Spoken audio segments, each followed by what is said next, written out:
네, 월요일장 터닝포인트 출발하겠습니다. 오늘 국내 증시는 약보합권에서 현재 거래되고 있습니다. 코스피는 여전히 2,900포인트에 대한 돌파를 해내지 못하고 있고 계속 좀 그 안에서 심리 싸움이 연출되는 것 같습니다. 연고점을 최근 들어 계속 경신해 왔기 때문에 조금 더 이 코스피가 2,900포인트를 뚫어주려면 뭔가 강력한 모멘텀이나 재료가 있어야 되고 또 체력도 있어야 되는데 아직까지 그런 뚜렷한 모멘텀이나 재료 그리고 체력이 부족해 보이는 상황입니다.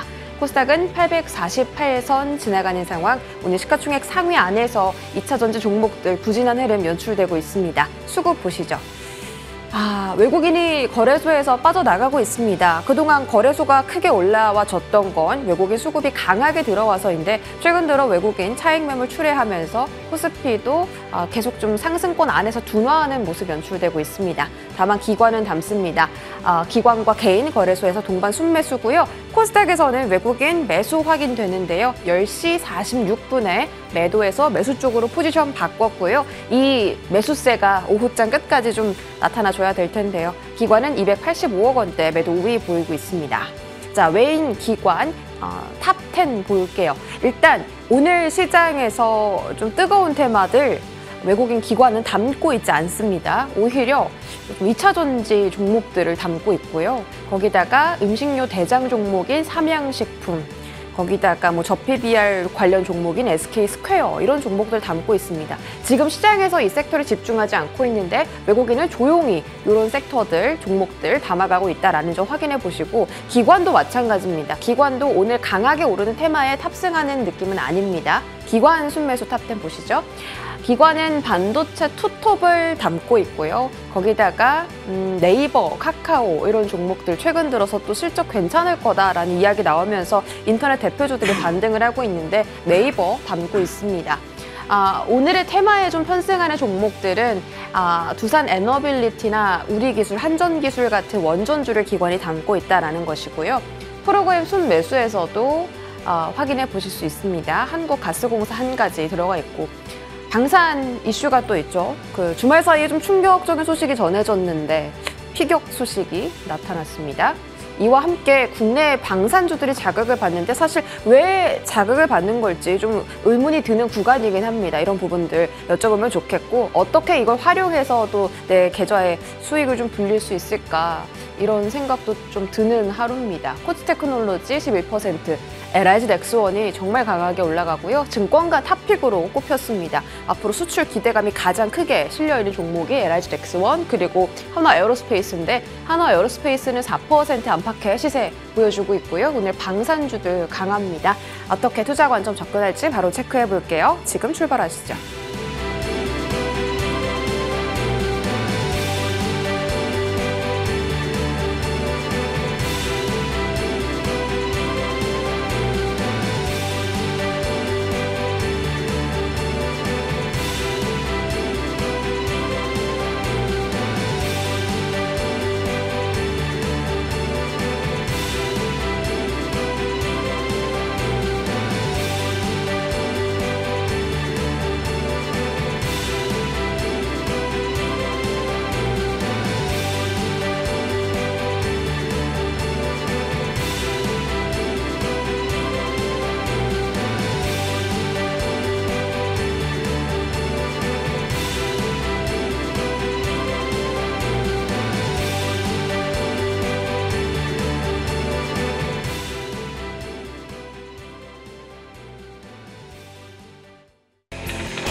네, 이번 주 출발하는 날은 우리 위즈웨이브 이건희 대표와 함께 보겠습니다. 어서 오세요. 네, 안녕하세요. 네, 자 오늘 뭐 여러 가지 소식 속에서 일단 뭐 기관이 반도체 투톱 담고 있긴 합니다만 그 전에 먼저 좀 궁금한 질문은 네. 이제 주말 사이에 트럼프 후보의 피격 소식이 나왔는데 이게 뭐 국내에서 뭐 방산주들 좀 자극을 하고 있습니다.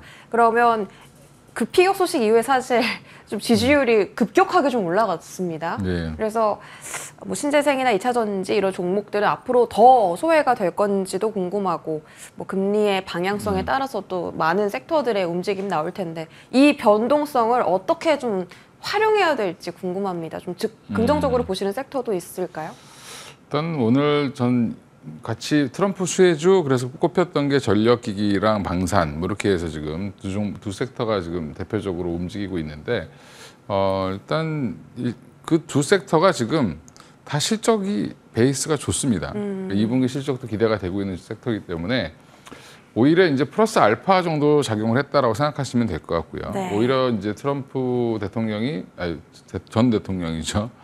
유세 중에 이제 피격을 당했지만 다행히 뭐 귀만 스쳤다고 하는데 이게 오히려 이제 뭐 돌아가셨거나 이러면 더 큰 문제가 됐을 텐데 다행이다라고 생각하고 있고요.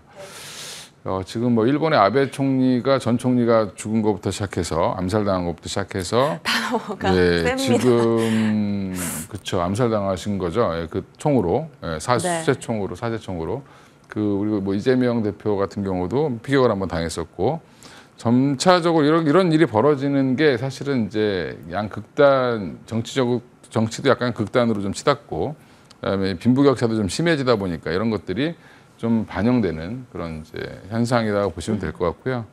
일단 트럼프 피격 때문에 단기 조정 예상한다라고 얘기하지만 저는 오히려 불확실성을 해소시킨 면도 있다. 확실하게 지지율을 높여서요? 그렇죠. 지지율을 높이는 바람에 트럼프 당선 가능성이 훨씬 더 높아졌기 때문에 그러면 투자자 입장에서는 바이든이 될까 트럼프가 될까 고민하지 않고 트럼프가 됐을 때 좋아질 것 중심으로 해서 당분간 갈 가능성이 높지 않겠나 생각하고 있고요. 그러면 오늘 그래서 이제 뭐 LIG 넥스원이라든지 이런 뭐 하나 에어로스페이스, 현대 로템 이런 종목들이 좋은 흐름 이어가고 있고, 네. 그다음에 전력기기도 마찬가지로 뭐 효성중공업이나 LS 일렉트릭은 사실 뭐 또 MSCI 지수 편입 이슈도 있고 이런 것들 때문에 근데 이게 두 섹터가 워낙 좋았던 섹터인데 플러스 알파로 작용하고 있기 때문에 일단 오늘 급하게 올랐다가 또 내일은 좀 빠질 가능성도 있다. 차익 실현 매물이 나올 가능성도 있습니다. 그래서 이게 피격당하면 그때는 굉장히 막 주목받다가 사실 또 며칠 지나면 다 까먹습니다. 사람들이 자기 일 아니기 때문에 그런 부분들 감안하셔서 너무 지금은 제가 볼 때 크게 생각하지 않으셔도 될 것 같다. 오늘 방산 원전 오르는 거 그냥 단기성으로 보시는 거예요? 원전 같은 경우는 뭐 어차피 이제 이번 주나 다음 주에 이제 뭐 발표가 나겠죠. 네. 이제 우선 협상자가 될 텐데 지난번에 제가 원전 되게 팔기 해줬는데 파시라고 말씀드렸는데 그 얘기했다고 욕을 많이 하시는 것 같은데 수익 나셨는데 왜 욕을 하시는지 모르겠지만 근데 그런 겁니다. 항상 주식을 투자하는 쪽에서는 저 같은 입장은 리스크를 계속 감안해야 되기 때문에 리스크를 보면 사실은 그 전에 이제 예전에 우리가 아랍에미레이트에 처음 원전 수출했을 때 이명박 정부 때죠. 그때도 기대감으로 올라갔다 수출한 이후에 오히려 더 많이 올라갔습니다. 그러니까 네. 차라리 지금은 일단 우선 협상자로 지정이 돼서 수출 가능성이 높아졌을 때 주가는 한번 요동칠 가능성이 있죠. 올라갔다가 만약에 된다라는 가정하에 그러면 된다라고 하면 단기 차익 매물 나올 때 그때 사셔도 늦지 않다라고 보는 거고요. 만약에 안 되게 되면 지금 미리 선 투자해 놓으신 분들 같은 경우는 될 거라고 100% 될 거라고 생각하고 있다가 만약에 안 돼 버리면 실망 매물이 실망 매물이 급격하게 나옵니다. 근데 예. 본인이 손절하실 수 있다라고 생각하실 수도 있지만 사실은 그거 빨리 익절하고 나오거나 손절하고 나오기가 생각보다 쉽지 않습니다. 주문 내려는 순간 뭐 한 3, 4%씩 더 빠질 테니까. 그러니까 이런 부분들도 그래서 제가 그런 부분들을 우려해서 말씀드리는 거고요. 그래서 되고 나서 투자해도 늦지 않다라고 저는 보고 있습니다. 그래서 약간 보수적인 관점에서 말씀드렸다는 점 네. 양해를 해주시면 좋을 것 같습니다. 7월 17일이면 이제 내일 모레인데 뭐 우선 협상자로 선정이 됐다라고 하면 새로운 이제 매물 출회가 나올 수 있으니 그때 접근해도 늦지 않다라는 관점으로 두산 에너빌리티 말씀 주셨고 두산 에너빌리티가 사실 또 체코 원전 때문에 오른 것도 있지만 인적 분할 때문에 그쵸. 수혜주로 거론되면서 올랐잖아요. 이게 앞으로 쭉 이 주가를 이끌어줄 가능성도 있지 않을까요? 두산 에너빌리티 입장은 사실은 근데 두산 밥켓을 로보틱스한테 넘겼기 때문에 사실 안 좋습니다. 약간 그런 부분들은 돈 벌어주던 예쁜 동생이 다른 형 밑으로 들어가죠. 그러면 사실은 에너빌러티는 이번에 수주가 나와야 사실 주가를 받쳐줄 수 있다라고 보고 있고요. 오히려 이제 수주가 안 나오게 되면 물론 이제 에너지 기업으로 다른 것들도 잘 할 수 있는데 일단 두산 밥켓을 놓친 거에 대한 두산 피어셀을 끌어안고 두산 밥켓을 어떻게 보면 뺏기는 거죠. 에너빌러티 입장에서는. 그렇죠. 예. 그러면 오히려 이 겹악재가 돼서 더 빠질 가능성도 있기 때문에 그런 부분들도 유념을 하셔야 될 것 같습니다. 그렇죠. 제가 이제 착각을 했습니다. 그 두산 밥켓이 네. 뺏겼죠. 두산 밥켓을 뺏겼기 때문에 악재인데 그런 부분들 좀 유의를 하셔야겠다. 그 방산 쪽으로 조금 더 추가 질문을 드려보면 LIG 넥스원이 뭐 추가 수주 기대감이 있습니다. 한화 에어로스페이스도 있고요. 실적이 좋다고 하셨잖아요. 뭐 이 기업들은 그 트럼프 후보의 이런 소식들과 함께 실적까지 좀 탄탄하다면 하반기에는 지금보다 더 탄탄대로일 수 있어요? 1분기 실적 발표 때 가만히 생각해 보시면 하나 에어로스페이스가 기대보다 안 나왔다고 주가가 폭락을 했습니다. 근데 그 다음에 금방 반영을 해서 올렸죠. 왜냐하면 이게 뭐 언제 반영을 시키느냐, 그러니까 이제 수주한 거기 때문에 이 금액이 돈이 들어온 게 아니라 이제 수출입은행을 통해서 돈이 이제 찍혀야 되기 때문에 그 산입 기준율이 좀 달라지면서 2분기에 이제 2월 됐다라는 얘기가 좀 나왔고요.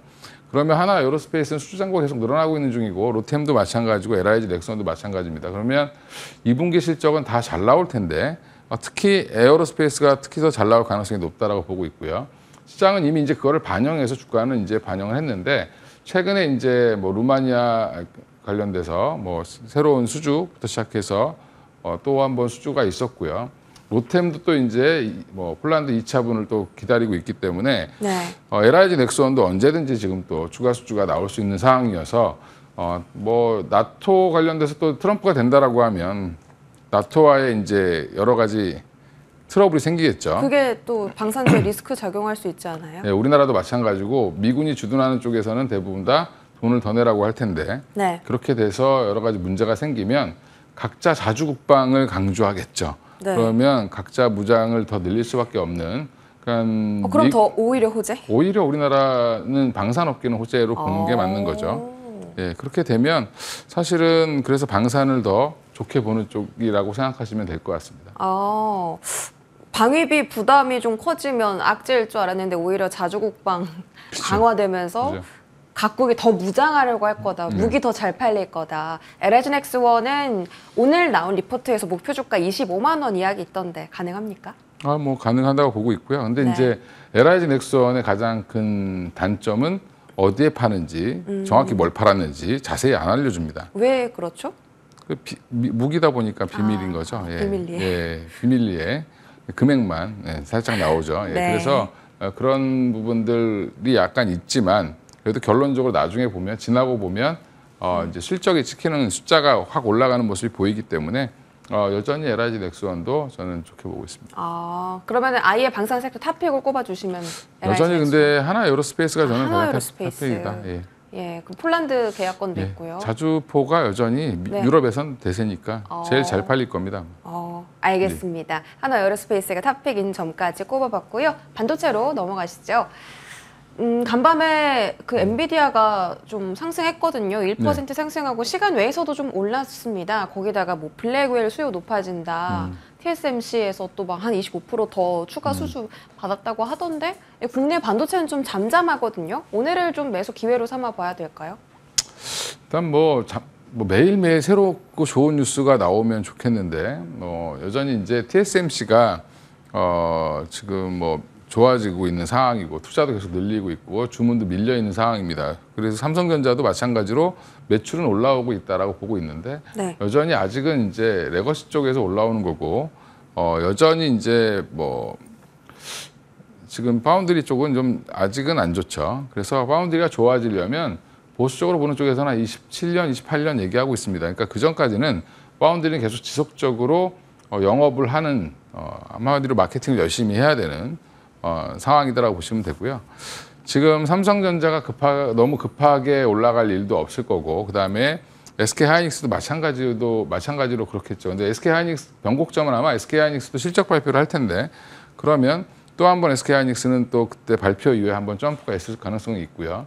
삼성전자는 언제든지 여기서 뭐 모멘텀만으로도 9만 원은 충분히 갈 수 있는데 네. 문제는 이제 이게 지속적으로 쭉 우상향할 수 있느냐라는 부분은 중장기적으로는 가능한데 너무 단기적 접근하시면 또 한 1, 2%, 뭐 2, 3% 이렇게 밀리는 건 언제든지 나올 수 있습니다. 사실 삼성전자를 사시는 분들 대부분 단기로 보다기보단 중장기로 다 들어가시지 않나요? 그러면 뭐 충분히 그냥 가만히 기다리시면 삼성전자 좋아질 거다라고 생각하고 있기 때문에 이게 시간의 문제입니다. 언제 모멘텀을 받아서 언제 땡기느냐 이거는 돈 많은 사람들이 투자를 할 때 어떤 시기에 사는 게 좋을 거냐 그 사람들의 마음을 흔들어야 되는 거기 때문에 사실은 이제 그 모멘텀이 어떻게 생기느냐가 중요할 것 같고요. 삼성전자 지금 외국인들이 지분 계속 높이고 있습니다. 지분율 56%가 훨씬 넘어갔고 이게 아마 57%, 58% 이렇게 되면서 주가는 계속 우상향할 가능성이 높다라고 보고 있으니까 너무 이렇게 급하게 생각 안 하시면 뭐 충분히 여유를 갖고 투자하시면 좋은 결과가 있지 않을까 생각하고 있습니다. 그 삼성전자가 또 확정 실적이 또 기대되는 부분이 2년 만에 TSMC 제칠 거다 이런 얘기도 나오고 있어서 뭐 파운드리 쪽도 이제 하반기에는 봐야 될지 궁금하고요. 어떻게 될까요? 확정 실적이? 뭐 TSMC랑 매출 규모에서는 당연히 우리 삼성전자가 더 크죠. 원래 커요. 원래 크죠. 이게 이제 파운드리 자체가 그동안 이제 삼성전자가 줄어들어서 이제 TSMC가 추월을 한 거지.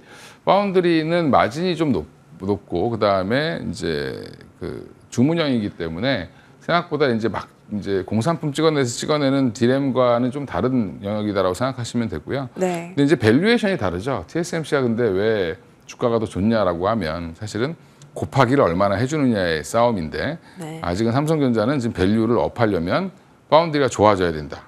아직도 안 좋아졌어요. 그게 아직 아까 말씀드린 것처럼 27년, 28년 돼야 된다.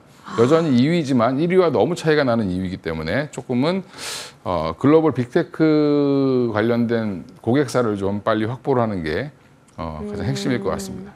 부문별로 뜯어봤을 때 모바일 실적이 계속 좀 실적을 끌어당기고 내리고 있는데 이 부분은 언제 좋아져요? 모바일도 아마 이번에 이제 AI S24 이후에 지금 이번에 폴드 플립까지 AI 기능을 넣으면서 여전히 이제 여러 국가에서 좋은 흐름을 보이고 있기 때문에 아마 휴대폰 사업부도 생각보다 빨리 올라올 가능성이 높다.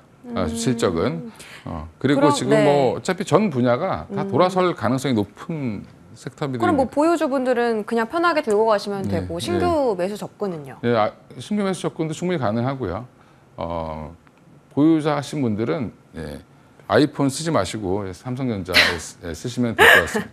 아이폰 이야기에 나와서 또 질문 궁금한 게 LG 이노텍이 오늘도 연고점 경신했더라고요. LG 디스플레이도 5일선 타고 가파르게 올라가고 있어서 하반기에 이제 애플 아이폰 기대감 덕분에 이제 좀 휴대폰 부품주라든지 카메라 모듈, LG 그룹주가 다시 한번 좀 부각받을 가능성이 있을까요? 그렇죠. 뭐 LG 이노텍도 지금 준비하고 있는 게 많죠. FC BGA도 지금 여전히 준비하고 있고. 또 유리기판 사업도 준비하고 있습니다. LG 이노텍도. 그러니까 앞으로 지금 애플이 단기적으로 좋아지는 흐름을 따라서 가는 거는 LG 이노텍과 LG 디스플레이가 될 거고요. 특히 이제 디스플레이도 좋아지는 거는 소형 OLED 관련돼서 삼성전자한테, 삼성 디스플레이한테 뺏겼던 부분들을 다시 일부 찾아오면서 사실 LG 디스플레이가 그동안 애플과의 관계가 좋았음에도 불구하고 소형 OLED를 못 만들어서 문제가 됐던 부분들이 해소되고 있기 때문에 그러니까 이제 LG 디스플레이 입장에서도 소형 OLED로 다시 한번 모멘텀을 만들 가능성은 높다라고 보고 있습니다. 좋습니다. 그럼 접근도 가능하다고 보시는 거고요? 접근 가능한데 디스플레이가 지금은 한번 눌렸다 갈 가능성도 있기 때문에 너무 급하게 따라서 하지는 않으셔도 좋을 것 같습니다. 알겠습니다. 더 갈 가능성이 있으나 눌림에서 좀 보자라고 하셨습니다. 소보장단 보면 그 이제 TC본더의 강자인 한미 반도체도 있고요. 기판 쪽으로 또 이스페타시스도 있잖아요.